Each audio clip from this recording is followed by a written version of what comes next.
talking about history, but what about the future? Adam Knowles is going to speak to us now about the future of GALHA. Adam is the youngest member of the GALHA committee by at least 80 years.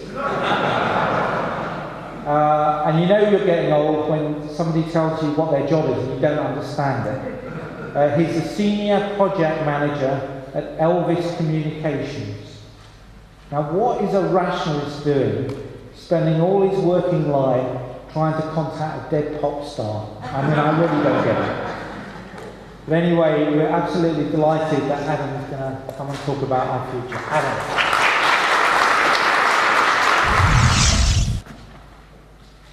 I wasn't expecting to be introduced with a reference to a dead pop star. So all I can do really is echo many of the sentiments that have been mentioned already tonight, particularly from Michael Cashman saying about the next generation. I can't really speak for them, but I can certainly speak about my generation, and perhaps provide some insight into the future for GALHA in the next 30 years. As Derek mentioned, my day job is working with the internet and mobile technologies.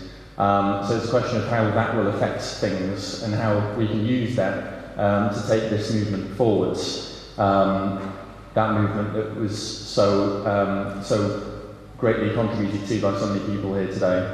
So I'm, as it's stated in the programme, I'm GALHA's youngest committee member apparently. But as Oscar Wilde said, I'm not young enough to know everything, but I do know a little bit about the internet, so I'm going to talk to you about that, and particularly about young people. There's a lot of denigration in the media today about young people. It says that they're disaffected, that they're unengaged, that they're apathetic, and to a certain extent, of course, that's true. It's probably always true. The young people of today, I would argue, do understand the power of the internet, particularly implicitly.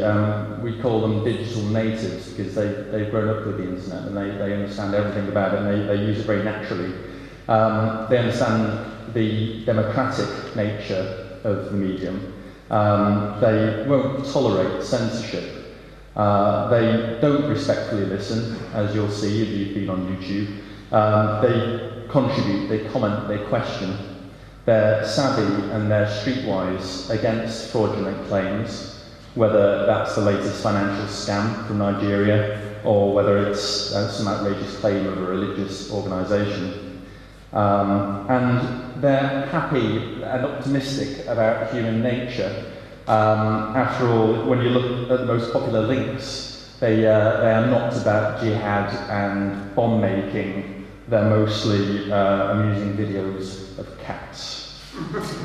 So, democratic, rational, questioning, optimistic. They're in many ways humanist in outlook, and GALHA's job is to make them explicitly so, such that we can represent those values effectively when they come under attack. So, with all these successes in LGBT rights over GALHA's last 30 years, all of them have been mentioned this evening. Of course, there's much yet to do, both in the UK and abroad. Those battles yet to be won that Thatcher referred to. GALHA already contributes via its involvement in the International Day Against Homophobia and Transphobia and the IHEU. But as one of very few specifically gay humanist organisations worldwide, our future purpose lies not so much in doing, but also in leading.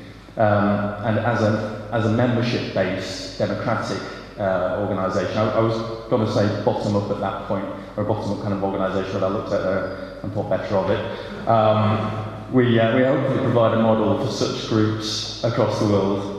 Our long success is testament to what's possible and desirable, but our future lies in the transnational, so not between states, but between citizens who are connected on a globalising basis. We're not quite there yet, and not just through the internet, but through mobile phones as well. So that's where the action is going to be in the next 30 years. and GALHA will continue to push for the necessary changes in the UK and beyond. So my message for GALHA's next 30 years is to embrace the transnational, for us all to be trannies on the internet. Thank you.